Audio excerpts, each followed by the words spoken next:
Baik, Assalamualaikum warahmatullahi wabarakatuh. Alhamdulillah, alhamdulillazi anzala sakinata fi qulubil mu'minin liyazdadu imanan ma imanihim. Asyhadu alla ilaha illallah wa asyhadu anna Muhammadan abduhu wa rasuluh. Amma ba'du. Alhamdulillah ya ibu-ibu, di siang hari ini kita bisa bertemu kembali di kajian bulanan Liga. Alhamdulillah ini sudah di bulan yang ketiga kami mengadakan kajian, Dok. Dari mulainya dari kita halal bihalal awalnya. Alhamdulillah ini kajian ketiga. Alhamdulillah ibu-ibu bisa hadir semua di sini. Baik, kita mulai saja dengan tilawah untuk menambah keberkahan di kegiatan kita hari ini. Maka kepada Ibu Sri dipersilakan. Assalamualaikum warahmatullahi wabarakatuh. Waalaikumsalam. Waalaikumsalam. Suaranya jelas ya, Bu ya? Jelas, alhamdulillah. Baik. A'udzubillahi minasyaitonir rajim.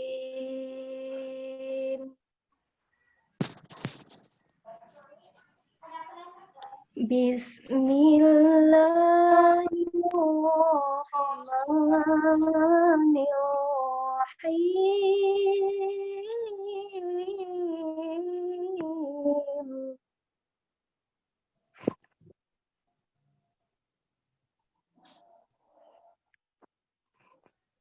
Ya ayyuhallazina amanu kulu min thayyibat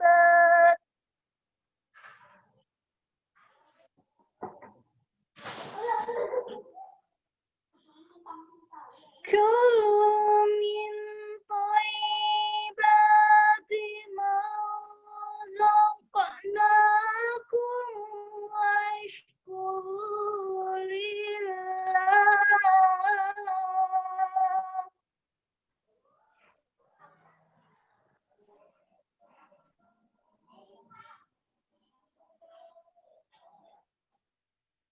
واشكروا لله إن كنتم إياه تعبدون.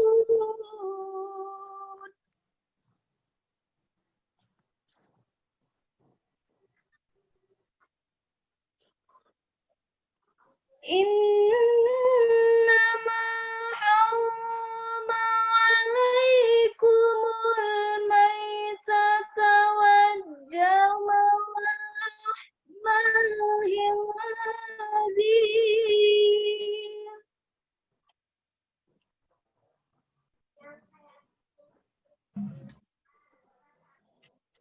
ولحم الخنزير وما أهل به لغير الله.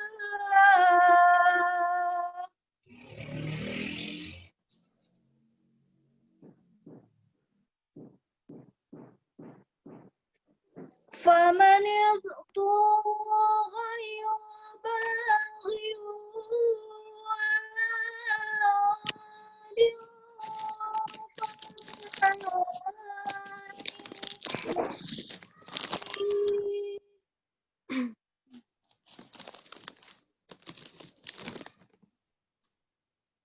إن الله غفور رحيم.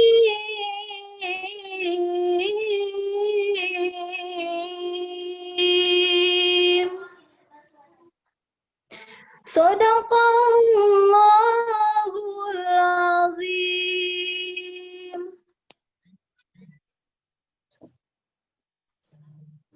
Ada yang terjemahan. Assalamualaikum warahmatullahi wabarakatuh. Waalaikumsalam warahmatullahi wabarakatuh. Nah, dilanjut sari tilawahnya kepada Bu Rita. Aku berlindung kepada Allah dari godaan setan yang terkutuk dengan menyebut nama Allah yang maha dengan menyebut nama Allah yang Maha Pengasih lagi Maha Penyayang. Wahai orang-orang yang beriman, makanlah dari rezeki yang baik yang kami berikan kepada kamu, dan bersyukurlah kepada Allah jika kamu hanya menyembah kepadanya. Sungguhnya Dia hanyalah mengharamkan atasmu bangkai, daging babi, dan daging hewan yang disembelih dengan menyebut nama selain Allah. Tetapi barang siapa terpaksa memakannya, bukan karena menginginkannya dan tidak pula melampaui batas, maka tidak ada dosa baginya. Sungguh Allah Maha Pengampun, Maha Penyayang. Maha benar Allah yang Maha Agung. Baik, terima kasih pada Bu Sri dan Bu Rita yang telah membacakan tilawahnya dan juga artinya. Semoga menambah keberkahan di pertemuan kita hari ini. Ibu-ibu solehah, walaupun siang hari, semoga tetap semangat ya. Oke, karena Dokter Gaga sudah ada di sini, kita mulai saja. Sebelumnya, saya perkenalkan beliau itu, nama lengkapnya Dokter Gaga Irawan Nugraha. Beliau itu ahli gizi dan praktiknya di RS Al-Islam ya Dok ya, Al-Islam dan RS Hermina Pasteur. Selain itu beliau juga sebagai dosen di Universitas Pajajaran di Fakultas Kedokteran. Mungkin itu saja ya Dok perkenalan singkatnya. Iya Bu. Untuk mengefektifkan waktu juga kepada dokter dipersilahkan. Ibu nanti catat saja apa yang mau ditanyakan ya pada dokter. Baik, silakan Dok. Baik, terima kasih. Assalamualaikum warahmatullahi wabarakatuh. Waalaikumsalam. Pada ibu-ibu yang hadir pada kesempatan kali ini, mungkin dengan Liga ITB ini baru pertama kali saya bersilaturahmi. Ya, berarti mungkin minta informasi dulu, ini tuh Liga ITB itu apakah alumni ITB ataukah keluarga ITB atau pegawai, dosen atau gimana ya? Iya, Liga ITB itu komunitas dosen, tendik, dan keluarga besar ITB ibu-ibunya Pak. Gitu. Ada di sini semua. Begitu. Baiklah. Jadi ini memang Ibu Yani itu meminta saya menyampaikan tentang kaitan sebenarnya dengan obesitas gitu ya. Nah, mengapa obesitas ini penting? Karena memang kelebihan berat badan ini merupakan tanda yang paling mudah untuk dilihat bahwa kita makan melebihi yang diperlukan. Dan ini menjadi hal yang penting harus kita perhatikan karena dari kelebihan makan ini muncul kemudian berbagai penyakit yang lain, termasuk yang berkaitan dengan meningkatnya risiko terkena COVID saat ini. Jadi ini memang sangat penting untuk kita bahas. Mungkin nanti saya akan share di presentasi saya, nanti kita lihat ya. Bentar.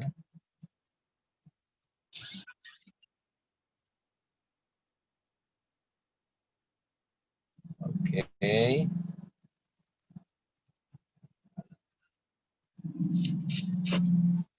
Nah, ini mohon maaf gambarnya bapak-bapak karena ini kebetulan istri sahabat saya meninggal, saya dari sejak malam jadi tidak sempat bawa laptop dan sebagainya. Alhamdulillah apa yang sudah dipersiapkan ada di handphone, tapi yang ada ini ya sudah ini saja. Jadi judulnya adalah work from home dan obesitas ya, agar badan tidak melebar saat new normal. Ini Bu Yani, apakah bisa terlihat ini gambarnya? Ya, terlihat Dok, terlihat. Ya. Oke. Ini sebagai pendahuluan saja ya. Jadi Indonesia itu aktif case-nya sekarang kan sudah sangat banyak. Ini sudah tidak aktual lagi. Ini tahun 17 Juni. Kalau kita lihat memang total kasusnya tidak beda jauh dengan Singapura.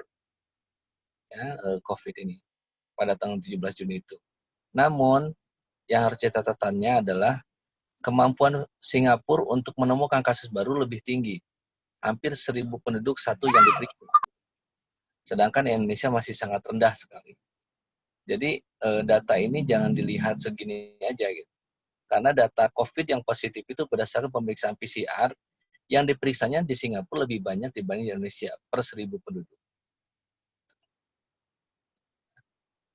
Coba lihat ini, tes massal COVID Indonesia jauh tertinggal. Di Indonesia itu per 1 juta hanya 48 orang, sedangkan Singapura 11.000 per 1 juta penduduk. Jadi pantas di Singapura lebih banyak kasusnya karena lebih banyak yang dites. Kemungkinan di kita pun kalau banyak yang dites, ya akan lebih banyak juga yang kemudian positif, meskipun tanpa gejala. Nah, ini yang penting harus kita ketahui, sebetulnya siapa yang berisiko mengalami sakit yang berat saat terinfeksi COVID-19. Pertama, usia lanjut, ya di atas 60 tahun. Jadi bagi yang sudah berusia di atas 60 tahun, itu risiko tinggi, hati-hati.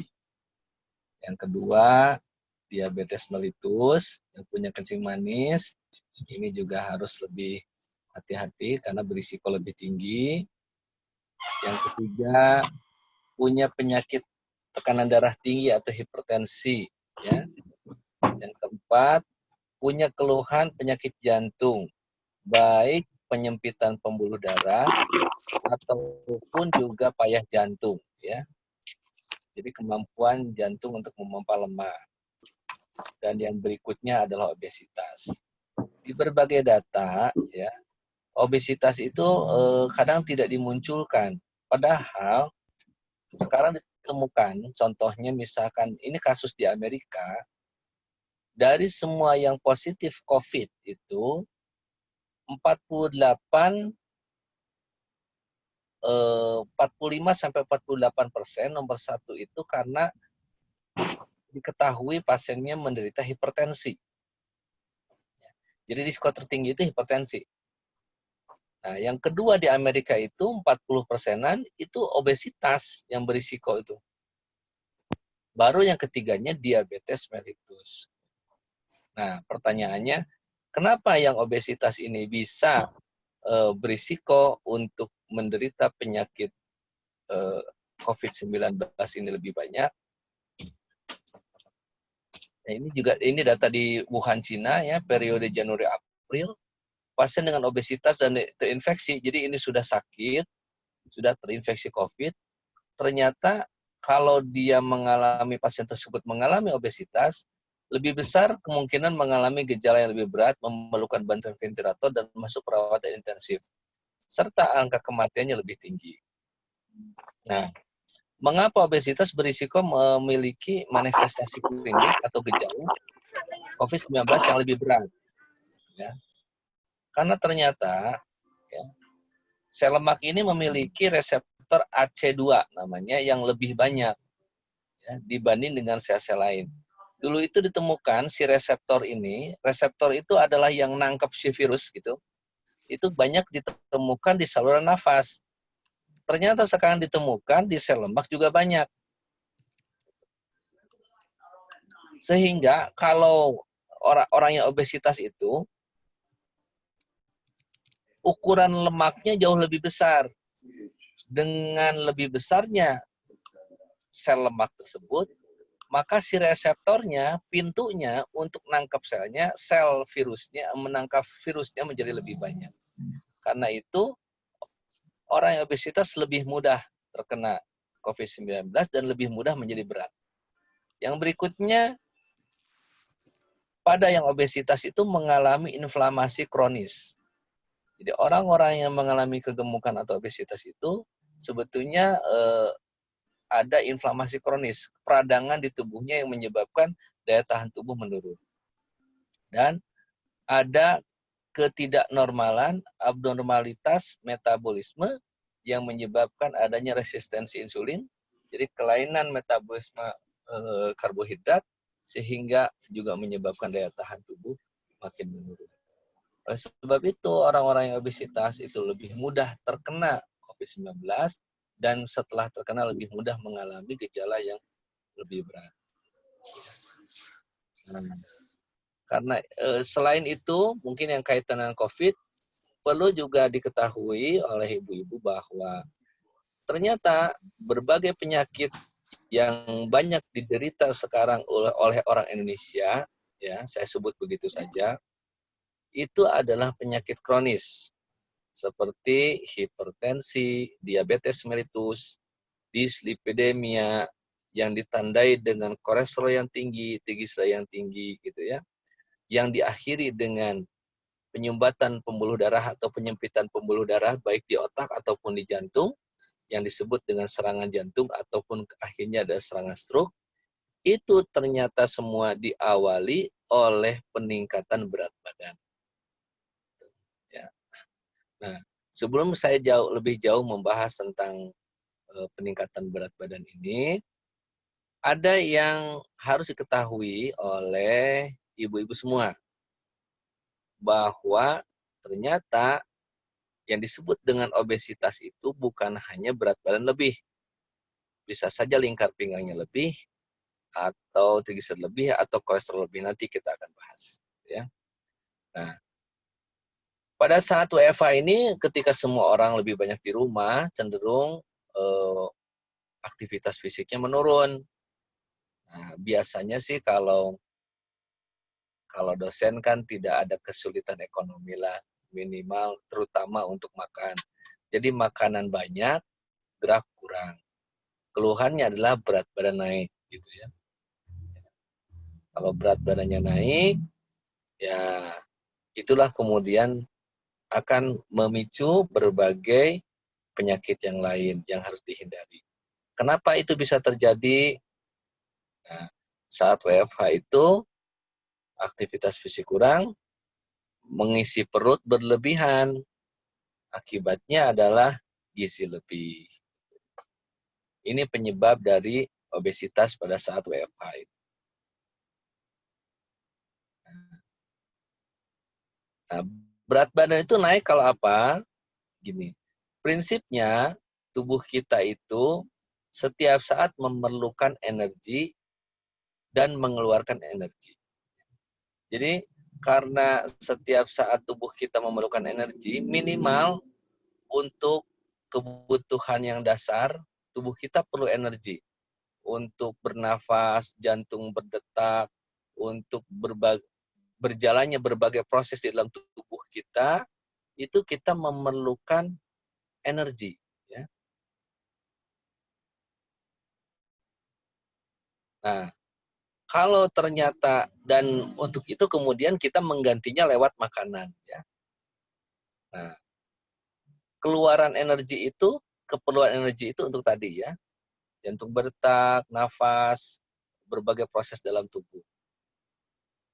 Ditambah dengan aktivitas fisik. Nah, yang jadi masalah, jadi kalau kebutuhan basic, berbagai proses dalam tubuh, jantung berdetak, bernafas, proses-proses, itu tidak banyak berubah. Yang membedakan adalah poin aktivitas fisiknya.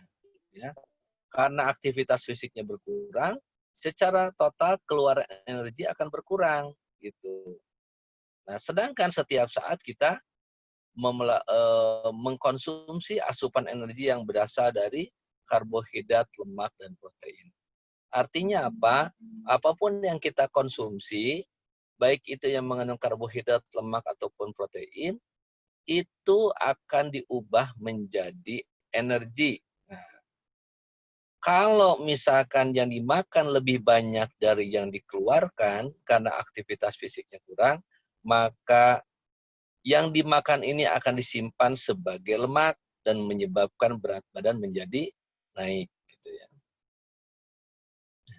Inilah yang menyebabkan berat badan kemudian menjadi naik pada saat WFH.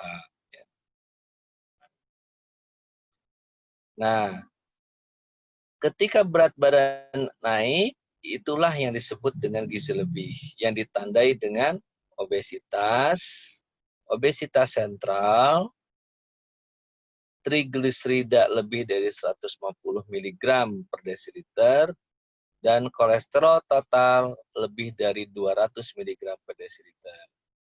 Jadi, tanda bahwa kita mengkonsumsi makanan lebih dari yang diperlukan oleh tubuh adalah 4 ini, Ibu-ibu. Jadi bisa jadi berat badan saya kan sudah ideal gitu. Jangan bahagia dulu. Coba periksa trigliserida. Coba periksa kolesterol total. Kalau salah satu sudah meningkat meskipun berat badan kita ideal, berarti makan kita lebih banyak dari yang diperlukan oleh tubuh. Ya.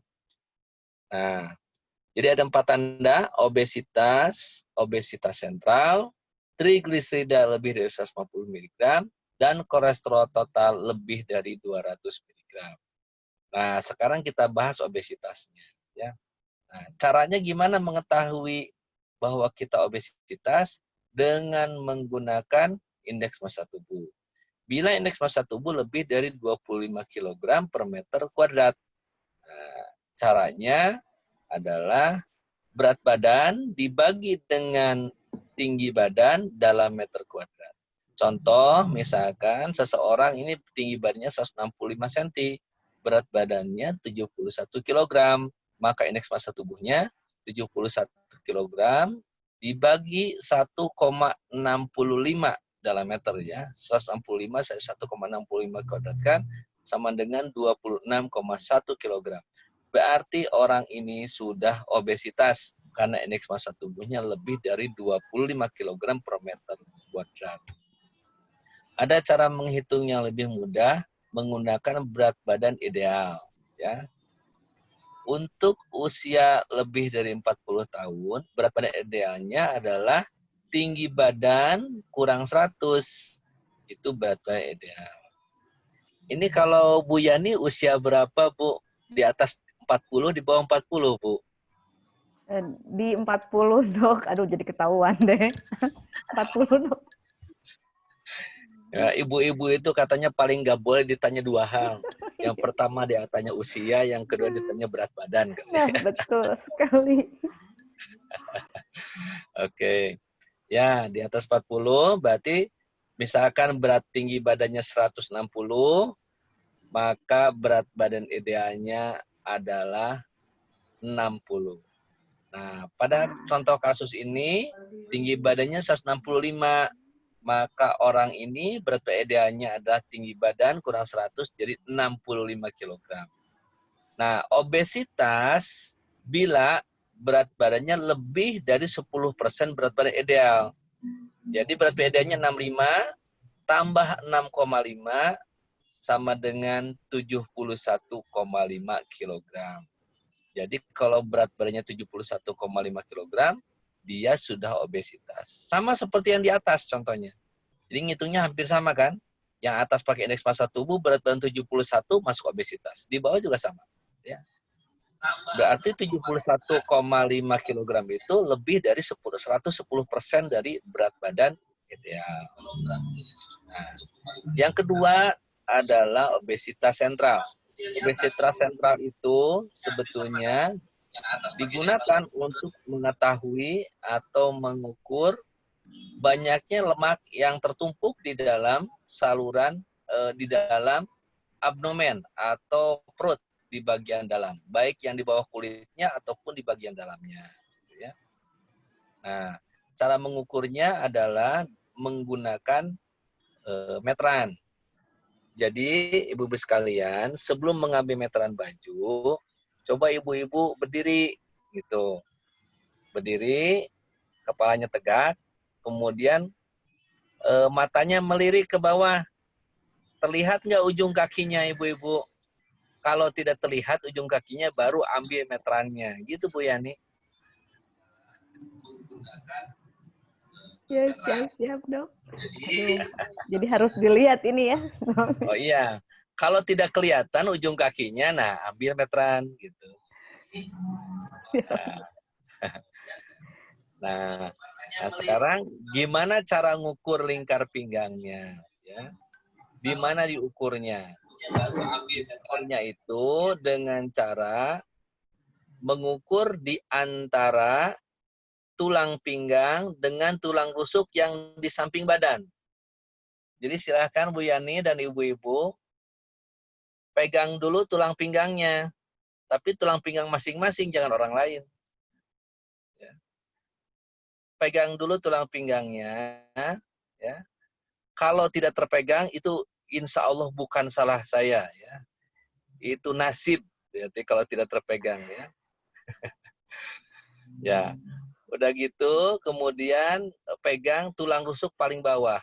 Yang paling bawah di samping badan. Di antara tulang pinggang dan tulang rusuk paling bawah itu di tengah-tengahnya, disitulah diukur menggunakan meteran baju. Nah, kalau ternyata lebih dari 80 cm, berarti sudah termasuk obesitas sentral. Ya, karena ini para perempuan semua, ibu-ibu, nah, kalau lebih dari 80 cm, berarti obesitas sentral. Berarti termasuk gizi lebih. Meskipun berat badan masih ideal. Meskipun trigliserida kolesterol normal. Jadi dari 4 tanda tersebut, ya, kalau salah satu lebih, berarti kita termasuk gizi lebih. Itu yang harus kita waspadai. Nah, jadi gizi lebih itu tandanya apabila indeks massa tubuh lebih dari 25 kg per meter square, atau berat badannya lebih dari 110% berat badan ideal. Yang kedua, lingkar pinggang untuk wanita lebih dari 80 cm.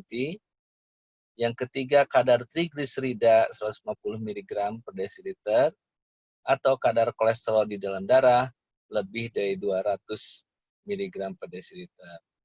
Jadi saya sangat menyarankan, terutama yang sudah di atas 40 tahun, ya harus periksa lab secara teratur 6 bulan sekali. Minimal gula darah puasa, gula darah 2 jam PP, trigliserida dan kolesterol harus diperiksa. Ya. Oke. Nah, sekarang bagaimana agar berat badan tidak naik? Nah, ini kan yang mau kita bahas ya. Gimana sih caranya agar berat badan tidak naik? Gitu. Yang pertama, ya tadi, karena aktivitas fisiknya kurang, aktivitas fisik harus ditingkatkan. Ya. Yang kedua, mengisi perutnya dikurangi. Aktivitas fisiknya ditingkatkan, mengisi perutnya dikurangi. Nah, agar gizi normal, tidak gizi lebih lagi. Nah, kalau misalkan kita bisa meningkatkan meningkatkan aktivitas fisik dan mengurangi asupan energi, maka berat badan akan turun. Kenapa berat badannya turun? Karena lemak yang tadi sudah ditumpuk digunakan sebagai sumber energi, sehingga berat badan menjadi turun. Nah, bagaimana cara mengurangi asupan energi? Ya. Yang pertama, ya, mengkonsumsi makanan berdasarkan jadwal. Jadi makan itu jadwalnya harus teratur. Ya. Jadwal makan itu ada 2, ada makan utama dan makanan selingan. Yang makan utama tidak berlebihan, nanti saya sampaikan. Dan bila yang sudah ada tanda-tanda tadi, baik itu berat badan yang lebih, kemudian lingkar pinggang yang berlebih, trigliserida yang berlebih, ataupun kolesterol total yang lebih, maka makanan selingannya diganti hanya dengan buah-buahan berair banyak. Yang keempat, menghindari makanan dan minuman yang menggemukkan. Nanti saya sebutkan. Oke. Ini contoh jadwalnya, ibu-ibu sekalian. Nah, jadwal ini yang penting sebetulnya dalam upaya menurunkan berat badan. Dengan kita makan, mengisi perut dengan teratur, yang pertama, pengaturan pengeluaran hormon insulin itu akan menjadi lebih teratur. Sehingga metabolisme akan menjadi lebih baik. Yang kedua, dengan kita teratur makan, maka lapar dan kenyang kita pun akan teratur. Sehingga kemudian tidak ada alasan untuk kita lapar terus. Nah, ini memang harus yang jadi masalah di kita itu, orang Indonesia itu tidak ada budaya makan, Bu Yani. Tidak seperti orang di Barat. Makanya Western itu punya budaya makan, sampai makan pun ada namanya. Makan pagi, breakfast. Makan siang, lunch. Makan malam, dinner. Kalau kita ya makan pagi, makan siang, makan malam. Karena kita tidak punya budaya waktu makan, maka akhirnya kita makan waktu makan kita. Kalau waktu makan kita kapan, Bu Yani? Kapan saja. Nah, waktu makan kita itu ketika ada makanan. Kapanpun ada makanan, Betul. itulah waktu makan kita. Iya, betul-betul. Ya. Oh, di kantor kebetulan, atau ada tetangga yang dari Jawa, dari Jogja, bawa bapia patuk, jam berapapun itulah waktu makan. Ada yang pulang, ada yang kebetulan bawa pisang bolen Bandung, jam 9 malam, itulah waktu makan. Mungkin suaminya pulang bawa martabak, jam 10 malam, itulah waktu makan. Nah, ini yang harus kita perbaiki. Nah, dengan kita mengatur waktu makan dengan teratur, maka kita tidak akan lapar terus. Lapar dan kenyangnya juga teratur. Ya. Nah, ini adalah jadwal yang dianjurkan. Sebaiknya kita mengatur makan utama itu 3 kali sehari. Ya. Ada makan pagi, makan siang, makan malam. Ini saya contohkan, makan pagi jam 7, makan siang 12.30, makan malam 18.30. Makan utama ini, makan siang, makan pagi, makan siang, dan makan malam, itu mencukupi lebih dari 80% kebutuhan zat gizi tubuh kita sehari-hari. Artinya, di luar itu adalah tambahan saja untuk melengkapi yang kurang di makan utama. Jadi saya ulangi ya. Yang utama itu adalah makan pagi, makan siang, dan makan malam. Di luar itu, termasuk selingan, itu hanya untuk melengkapi yang kurang dari makan utama. Nah, saya sarankan di sini, selingannya buah-buahan. Karena yang kurang dari makan utama adalah serat, vitamin, dan mineral. Dan itu terdapat di buah. Ya, jadi, makan utama 3 kali, jam 7, 12.30, 18.30. Kemudian diselingi dengan buah. Buah itu jangan dijadikan pencuci mulut, Bu. Tapi dijadikan alas perut. Cuci mulut itu pakai sikat gigi saja dengan odol ya. Nah, jadi buah dimakan 2-3 jam sebelum makan siang dan 2-3 jam sebelum makan malam. Nah, sekarang apa yang harus dimakan, dikonsumsi di waktu makan ini? Makan pagi, makan siang, dan makan malam. Di makan pagi, makan siang, dan makan malam ini harus mencukupi semua kebutuhan zat gizi yang berasal dari sumber karbohidrat kompleks. Saya menyarankan nasi saja. Kalau bosan dengan nasi, boleh diganti dengan kentang dan jagung. Tetapi kalau menurut saya nasi yang utama untuk cara diet orang Indonesia. Kenapa saya tidak menganjurkan yang lain? Susah mencari keseimbangan gizinya. Ya. Susah mencari keseimbangan gizinya. Contoh misalkan, kalau kita makannya kentang, maka tidak cocok dimakan dengan tempe. Apalagi dengan ikan asin. Kalau kentang itu, protein nabatinya kacang kapri. Protein hewaninya steak, baru cocok. Tapi kalau dengan nasi, apapun masuk. Ya. Makan kentang tidak cocok dengan sayur lodeh dan lalap. kentang itu cocoknya dengan salad, gitu kan ya. Jadi kalau kita mau menggunakan Western diet, maka kalau menurut saya akan jatuhnya lebih mahal karena beberapa bahannya agak sulit didapatkan di kita atau bahannya lebih mahal. Contoh misalkan mengkonsumsi daging atau protein hewani, kalau di orang bule itu biasa tuh memasak daging ditambah dengan taburan keju mozzarella misalkan. Di kita kalau beli keju itu, keju mozzarella mahal sekali, ya. 1 ons itu bisa 150.000. Kecuali kalau keju-kejuan gitu ya. Di kita juga banyak keju cheddar gitu ya. Tapi yang ada yang 1 kotak itu hanya sekitar 13.000, tapi kalau diperhatikan nutriennya, kandungannya itu pakai perisa keju. Jadi keju yang aslinya sedikit, ya. Nah, jadi makan utama itu mengandung pertama sumber karbohidrat, saya sarankan nasi saja.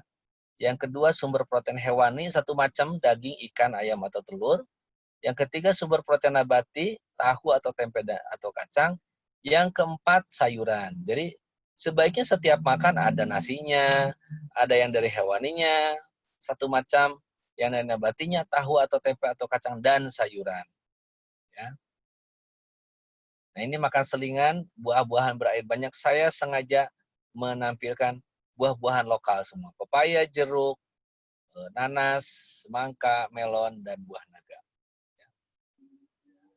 Nah, agar kita tidak bertambah melebar saat WFH, hindari makanan dan minuman yang menggemukkan. Apa yang menggemukkan? Yang pertama, semua makanan yang terbuat dari tepung. Bu Yani, halo? Ya, Dok. Apa yang makanan yang terbuat dari tepung terigu, Bu Yani? Bala-bala. Gehu. Bala-bala, gehu, bakwan, martabak, donat, pizza, pastry, cake, kue kering, wafer, segala rupanya, Dok. Kue mie keju. instan, ya, sang bolen itu termasuk, bolu susu Lembang itu masuk. Semua itu terbuat dari tepung terigu, ya. Dan kalau menurut saya ini yang harus paling dihindari. Karena apa? Hampir semua yang terbuat dari tepung terigu dalam pembuatannya menggunakan kuning telur. Betul nggak, Bu? Iya, betul, Dok. Iya. Semuanya menggunakan kuning telur. Jadi bukan hanya dia itu terbuat dari karbohidrat yang lebih sederhana, dia juga tinggi kolesterol biasanya. Kalau yang dari tepung terigu.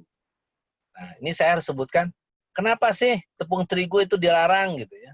Atau tepung itu dilarang? Sumber karbohidrat yang sudah jadi tepung itu lebih mudah dicerna. Karena aslinya bahannya sudah dalam bentuk tepung. Jadi lebih mudah diserap oleh tubuh. Ketika lebih mudah diserap, maka lebih mudah meningkatkan gula darah. Kalau lebih mudah meningkatkan gula darah, lebih mudah juga diubah menjadi lemak. Gitu. Makanya tepung ini yang harus paling dihindari kalau tidak ingin obesitas. Masalahnya makanan-makanan enak yang ada di Bandung itu hampir semua terbuat dari tepung terigu. Atau tepung aci, kanji, siomay, bakso tahu, batagor, empe-empe, cimol, cilok, cireng, kerupuk. Itu semua seblak masuk ya, seblak ya. Dokter tahu aja. Itu makanan kalau di kantor. Ya, itu masalahnya. Sudah yang dimakannya tepung, waktu makannya bisa kapan saja. Gitu. Ya pantaslah kalau begitu, kemudian kita berat badannya naik terus. Termasuk tepung beras, Bu. Kalau memang sudah obesitas, baiknya dihindari. Ya. Putu mayang, nagasari, surabi, awug, kue lapis, ongol-ongol, pacar Cina, kue putu, bubur sumsum, ya banyak tuh, ya. Itu dari tepung beras. Nah, makanan-makanan ini sebaiknya dihindari untuk orang yang sudah gizi lebih. Salah satu tadi, berat badan berlebih, lingkar pinggang lebih, triglycerida berlebih, kolesterol berlebih. Stop. Kalau sudah ada itu stop. Ya. Yang keduanya makanan minuman yang mengandung gula. Ya. Baik gulanya itu gula pasir, gula aren, gula kelapa, gula batu sama saja. Ya, itu semua hindari kecuali di bumbu saja. Jadi kalau kita masak sayur lodeh ada pakai gula kan sebagai bumbunya, itu silahkan. Menumis kangkung misalkan menggunakan gula sedikit sebagai bumbu boleh. Tapi kalau minuman yang manis, teh manis, coffee mix, teh botol, ya soft drink, itu sudah tidak boleh. Kemudian makan yang manis, permen, coklat, dodol, wajib. Jangan dilupakan Bu Yani rujak. Rujak itu gula semua. Betul nggak Bu? Ah, iya betul. Tapi itu bikin ini, Dok, kan pedasnya tuh bikin apa? Ketagihan. Nyingrai. Kalau bahasa Sundanya. Jadi seger gitu kalau udah makan rujak. Betul, karena itu makin banyak makannya. Ya. Jadi yang membedakan rujak dengan buah-buahan lain adalah bumbunya, dan bumbunya adalah gula merah semuanya. Ya. Kalau rujak dihilangkan bumbunya jadi apa, Bu? Buah biasa aja ya? Buah potong. Buah potong. Ya. Nah, buah potong saja, nggak usah pakai bumbunya. Ya. Oh, iya. Dan yang mengemukkan itu adalah makanan yang berlemak tinggi. Ya. Yang berlemak tinggi itu diantaranya misalkan ya gorengan itu minyaknya banyak, jelas. Ya. Kemudian makanan-makanan yang serbuk, ya, yang seperti ayam kremes, kremesnya itu minyaknya banyak. Keripik yang tipis-tipis itu minyaknya banyak, ya, lemaknya banyak. Ya termasuk misalkan gaji gitu ya. Saya tidak melarang daging tapi hindari gajinya. Kalau ayam hindari kulitnya, ya, kulitnya itu lemaknya tinggi. Bagaimana cara mengurangi camilan, ya, agar kita tidak tergoda dengan makanan-makanan tersebut? Pertama, makan sesuatu hanya pada jadwal makan yang telah ditentukan. Tadi kan kita sudah buat jadwalnya. Yang kedua, makanan disimpan pada tempat yang tidak mencolok dan sulit dijangkau. Saya mau tanya, Bu Yani di kantor ada keller nggak, Bu? Ada banyak. Nah, itu Ada gitu. banyak. Kalau di luar negeri itu kan tempat kerja, biasanya keller dan tempat makanan itu disimpan di pantry gitu kan. Kalau di kita di kantor, Di meja. apalagi yang ada ruang tamunya, itu selalu ada keller di situ. Gitu. Jadi bisa makan kapanpun. Biasanya kalau di luar itu makan hanya pada waktu lunch gitu ya, atau coffee break, tea break gitu kan. Itu pun ke pantry. Gitu. Kalau kita setiap saat bisa makan. Yang berikutnya saat belanja membawa uang sesuai dengan daftar yang akan dibeli dan meminta dukungan dari keluarga dan orang lain. Oke. Nah, kalau makan utama gimana supaya tidak banyak? Yang pertama mengucapkan bismillah dulu. Yang kedua, kemudian mengatur makanan di piring itu melebar, ya, tidak menumpuk. Kalau menumpuk kelihatannya sedikit, kalau melebar kelihatan banyak. Yang ketiga, mengunyah dan memakan itu tidak sambil mengerjakan aktivitas lain. Ya. Jadi kalau sambil nonton drama Korea itu bisa tiba-tiba kacang 2 bungkus habis itu. Ya. Jadi makin sedih drama Koreanya makin banyak makannya. Kemudian mengunyahnya dengan perlahan, ya. Menggunakan tangan kanan. Sebaiknya tidak minum di tengah-tengah, nanti di akhir. Dan kemudian setelah itu sambil duduk juga makannya, tidak sambil berdiri. Nah, setelah itu, setelah selesai baru kemudian minum dan membaca doa. Dan kemudian meninggalkan meja makan. Dengan cara-cara seperti itu, insya Allah kita tidak makan terlalu banyak. Kenapa kita harus mengunyah dengan pelan, tidak terburu-buru atau makan? tidak terburu-buru, karena antara penuhnya perut dengan munculnya rasa kenyang itu perlu waktu 5 sampai 10 menit. Jadi orang itu makan itu harus berhenti sebelum kenyang. Karena kenyang itu datang terakhir.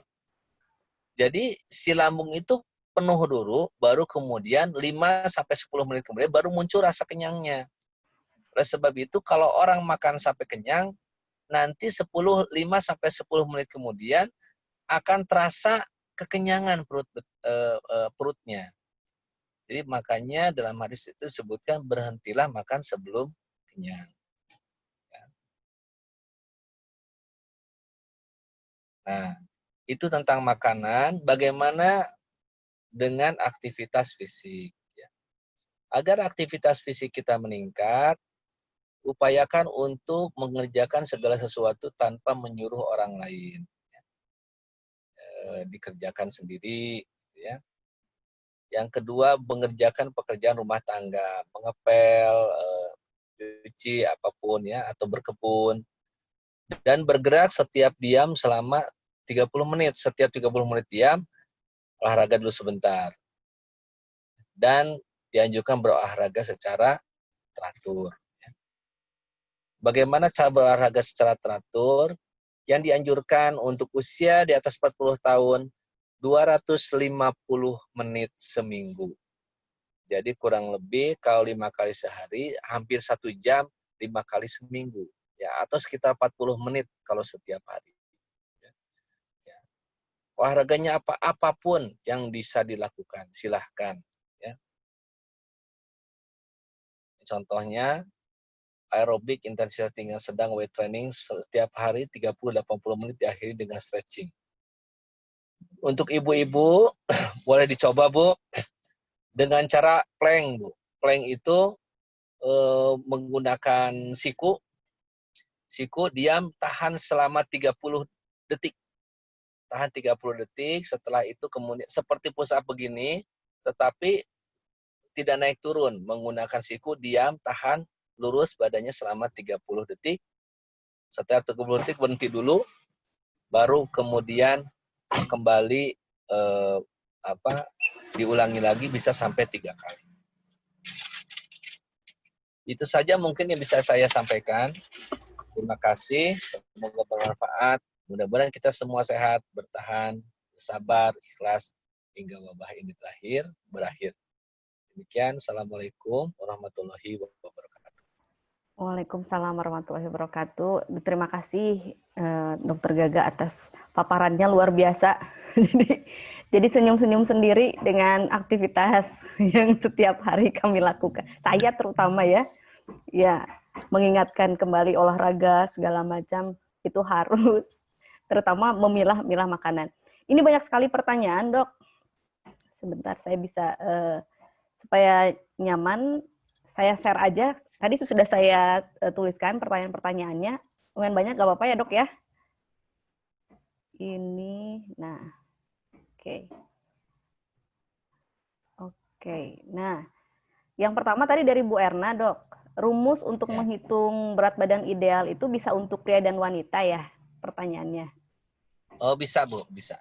Dengan pria dan wanita bisa. Sama aja ya? Sama saja. Oke.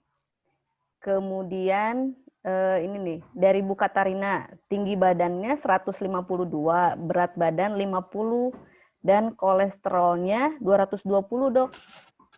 Nah, bagaimana cara menurunkan kolesterolnya? Nah, bagaimana, Dok? Halo?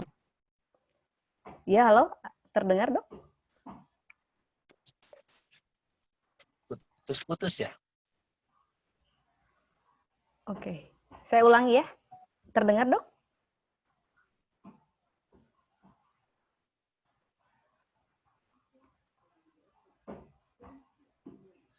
Halo, halo?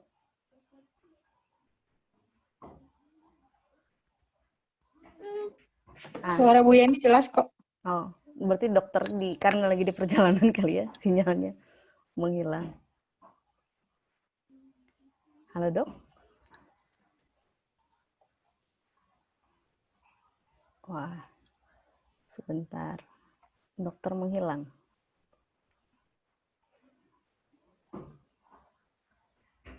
Ya, Ibu-ibu, jika ada pertanyaan lagi silahkan. Dan jangan lupa isi daftar hadirnya ya, Bu-ibu.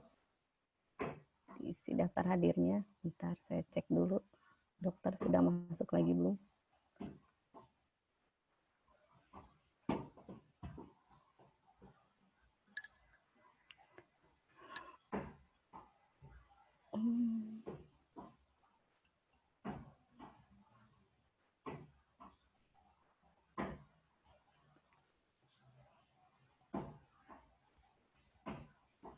Halo, Assalamualaikum Bu. Alhamdulillah. Ya, Putus ini ya? Dok.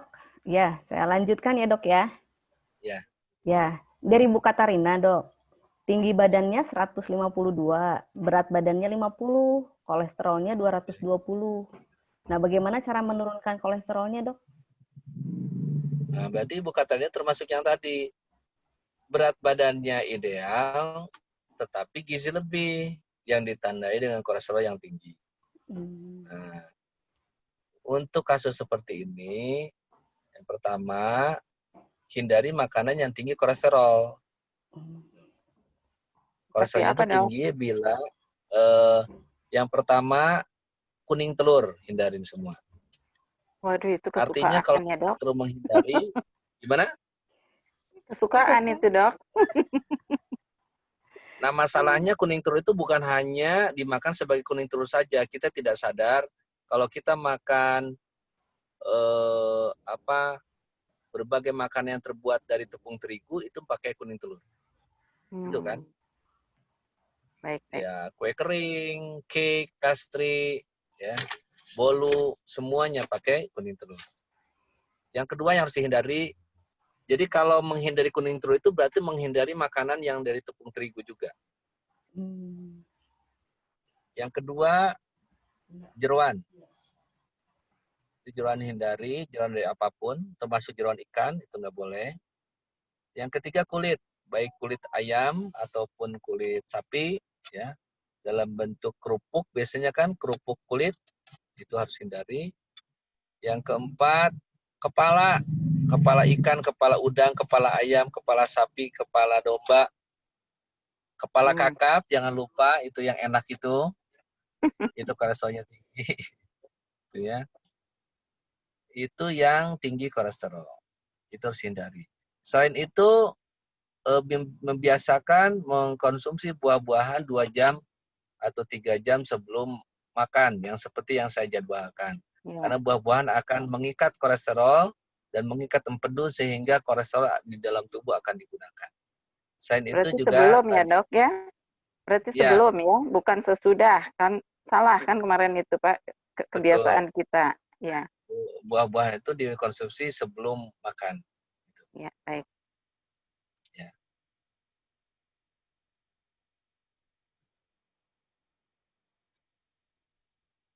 Oke.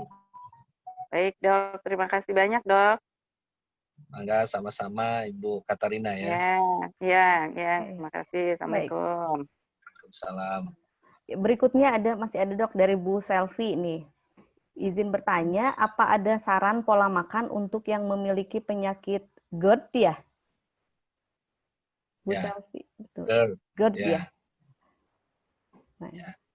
Jadi untuk memperbaiki, mengurangi gejala atau menyembuhkan penyakit GERD itu, nomor 1, memperbaiki waktu makan. Waktu makan harus teratur. Ini siapa yang bertanya? GERD. Bu Selvi, Pak. Saya, Dokter. Nah, mangga Bu Selvi. Oke, sebentar.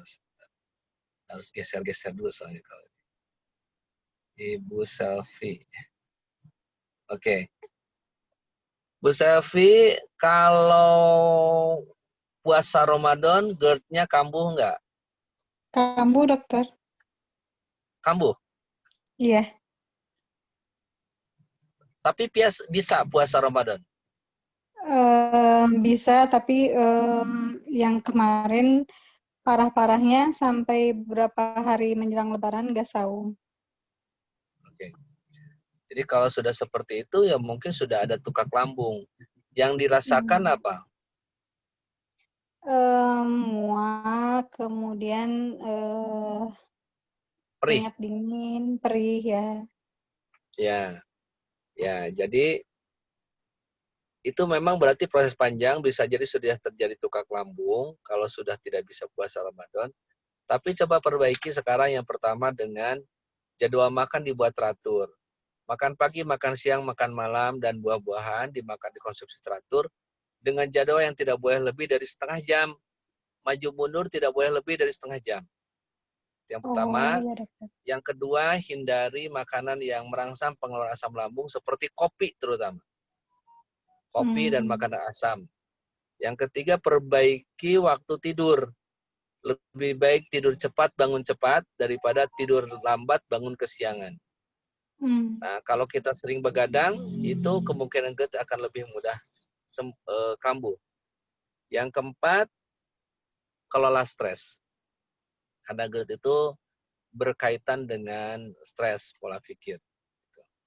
Ya, Jadi stresnya harus dikelola dengan baik. Ya, itu mungkin dokter. masukan dari saya untuk GERD. Ya. Terima kasih dokter. Sama Ibu. Ini masih menyambung pertanyaan Bu Selvi, Dok, dari Bu Ratna, tapi ini. Bagaimana cara menaikkan berat badannya bagi penderita GERD itu? Oh, jadi berat badannya kurang ya? Yaitu makan teratur, kalau yang berat badannya kurang, yang selingannya boleh ditambah dengan makanan, kalau ini sebaliknya, selingannya selain buah, tambahkan di waktu buah itu dengan makanan yang terbuat dari tepung beras. Ya, putu mayang, nagasari, serabi, awung, bubur sumsum, bubur lemung gitu ya. Dan minuman manis, teh manis, sirup, madu boleh dikonsumsi di antara waktu makan. Bahkan minuman manis bisa dikonsumsi 1 jam sebelum makan pagi untuk nambah berat badan. Jadi selingannya ditambah 3 kali sebelum makan malam, sebelum makan siang, dan sebelum makan pagi. Yang bentuknya minuman manis ini dikonsumsi 1 jam sebelum. Kalau dalam bentuk makanan 2 jam. Jadi misalkan mengkonsumsi klepon misalkan. Nah, klepon itu dikonsumsi 2 jam sebelum makan siang. Tambah teh manisnya 1 jam sebelum makan siang. Gitu ya. Jadi yang minuman itu 1 jam sebelum makan siang, yang makanan 2 jam sebelum makan siang dan makan malam. Kalau minuman 1 jam sebelum makan pagi, makan siang, dan makan malam. Gitu. Itu ingin yang naik berat badan. Jadi kalau Ibu Yani ingin naik berat badan, ikuti pola yang ini. Insya Allah naik. Ya. Sudah berat saya badannya. Masih menyambung nih. Makanan yang sebaiknya dikonsumsi dan dihindari penderita tekanan darah rendah, Dok. Ini masih dari Bu Dikonsumsi Ratna. dan dihindari. Ya. Kalau darah rendah. Jadi, kalau darah rendah itu sebetulnya tidak terlalu berkaitan dengan makanan, bebas saja. Ya. Yang perlu dilakukan yang darah rendah itu justru meningkatkan aktivitas fisik yang menggunakan beban. Ya. Beban. Jadi gerakannya lambat, kemudian cukup lama gitu, pakai beban ataupun dengan jalan jongkok berdiri misalkan untuk memperbesar massa otot agar tekanan darahnya tidak terlalu rendah. Jadi kalau tekanan darah rendah tidak terlalu berkaitan dengan makanan, bebas saja. Tapi dengan aktivitas fisik yang bisa kita tingkatkan. Oke, masih ada, Dok, masih banyak, nggak apa-apa nih. Ini dari Bu Fariska. Dok, bagaimana jika sarapan pagi buah saja atau nasi lengkap plus buah? Apakah akan mempengaruhi rasa lapar di waktu selingan atau siang hari? Kemudian juga bagaimana dengan sarapan dengan menu roti, Dok? Ya. Jadi 2 pertanyaannya. Kalau kita bahas dulu tentang buah, kenapa buah harus dikonsumsi 2 jam sebelum makan? Ya. Bukan setelah makan. Ini beda. Kalau kita makan buah setelah makan, misalkan makan nasi ya, setelah itu makan buah. Nasi 1 piring kita konsumsi.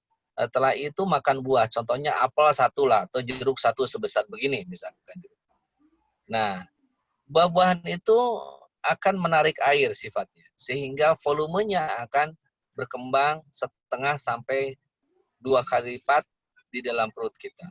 Jadi ya, dibayangkan sudah makan 1 piring nasi tambah buah yang berkembang 2 kali lipat.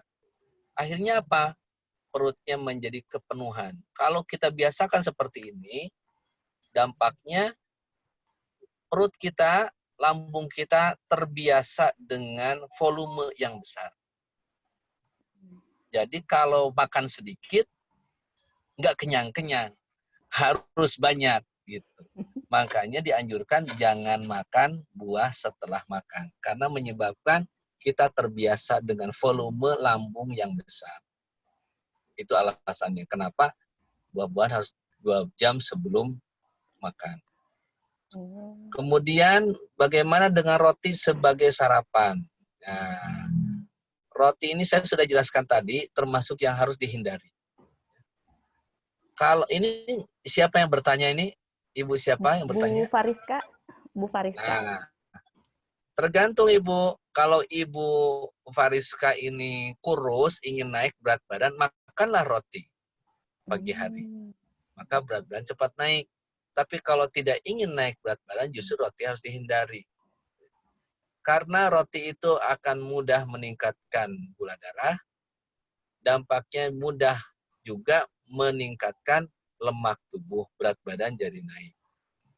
Yang kedua, kalau makan roti di pagi hari, roti saja misalkan, atau roti dengan yang lain, misalkan susu lah gitu, misalkan, itu akan mudah juga lapar.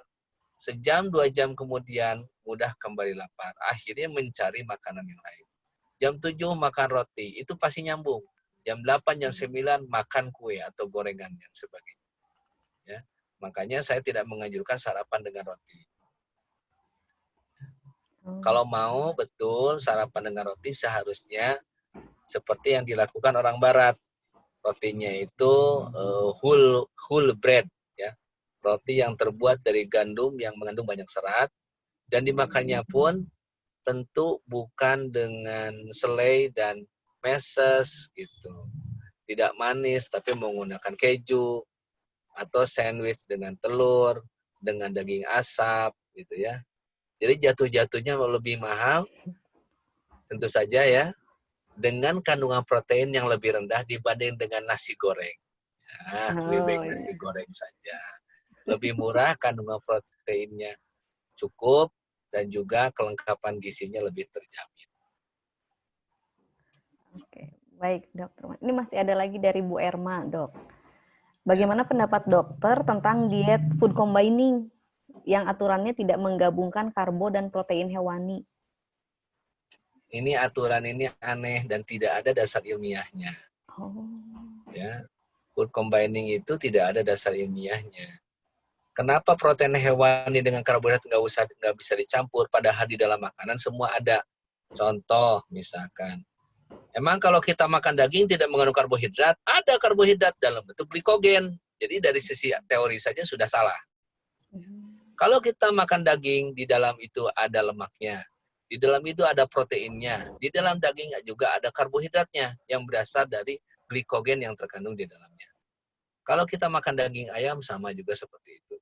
Kalau kita makan telur ada karbohidratnya dan lemaknya meskipun sedikit. Ya.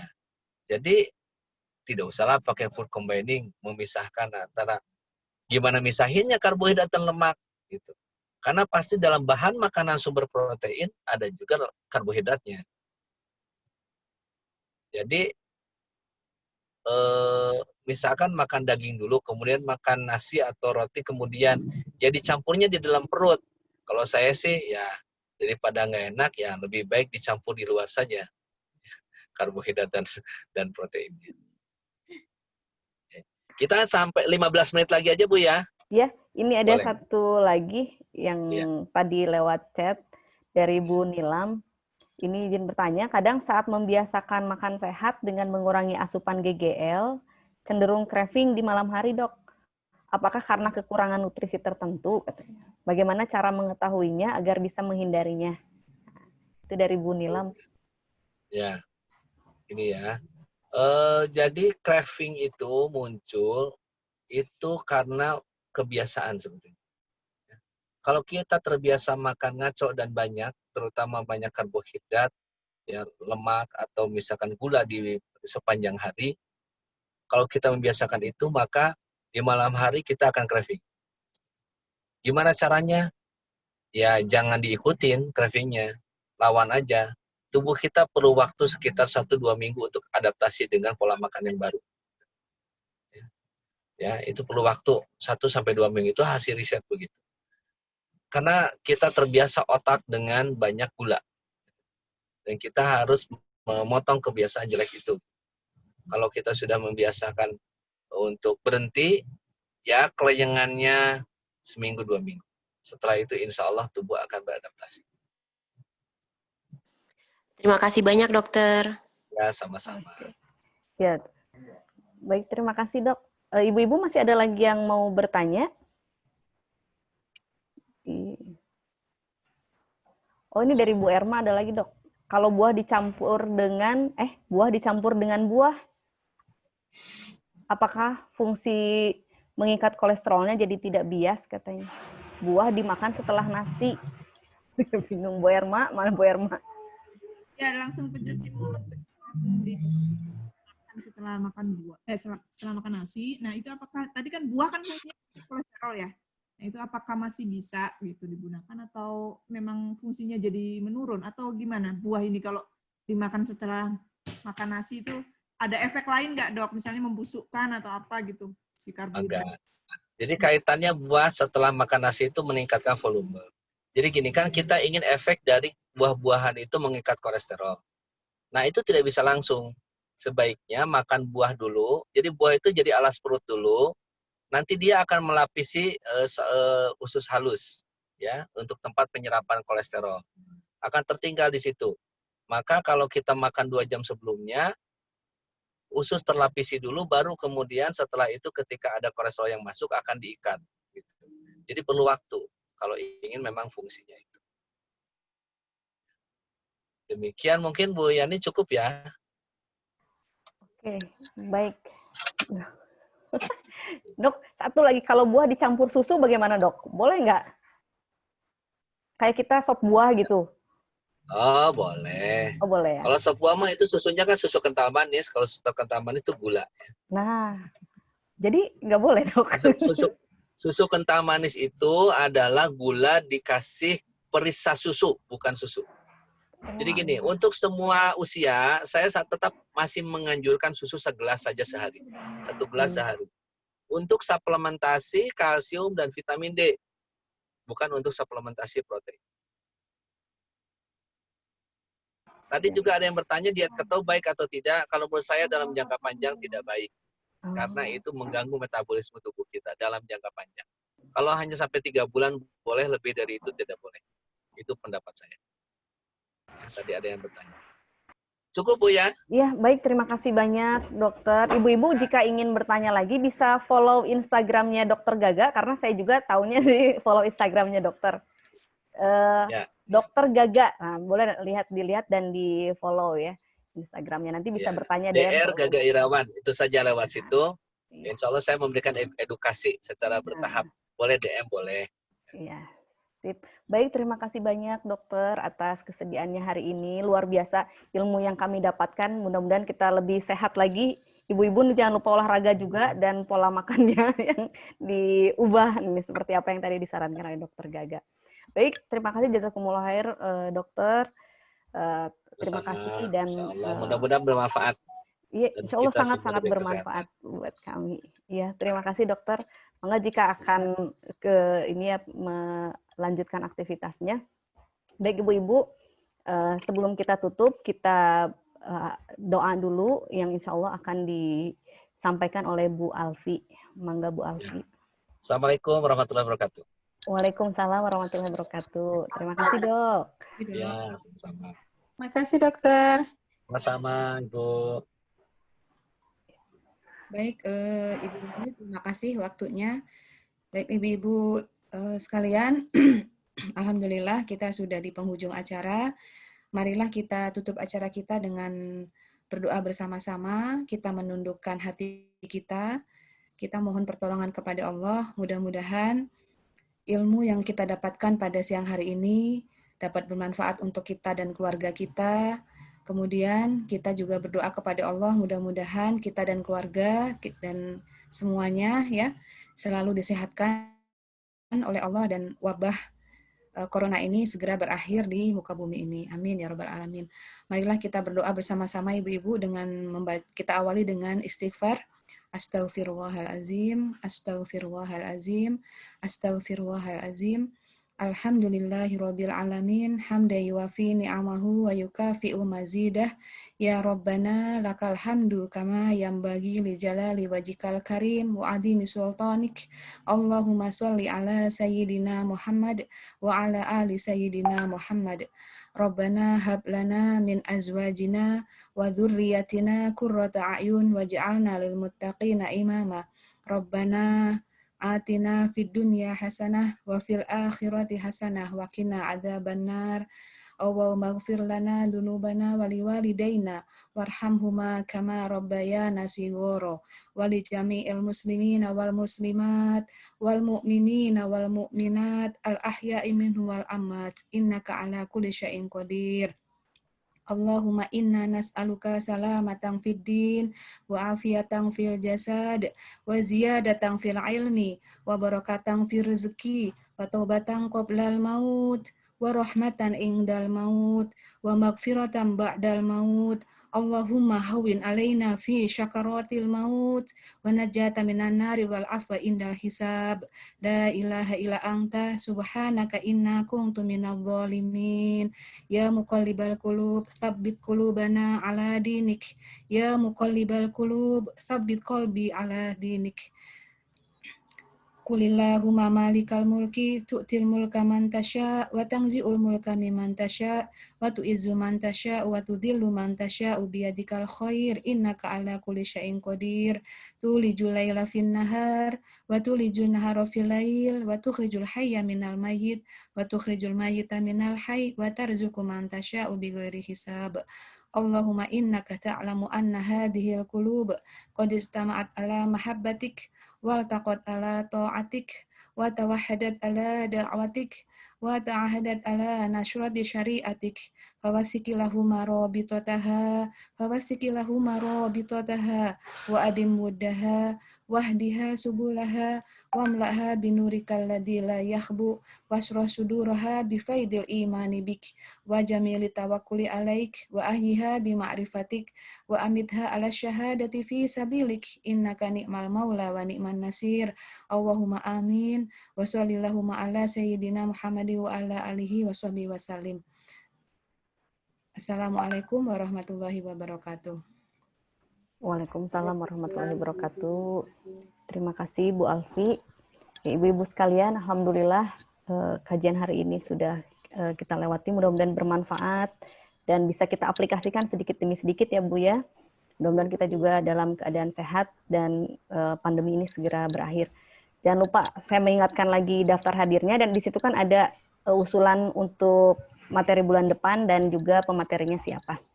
Baik Ibu-ibu, sampai bertemu di bulan depan.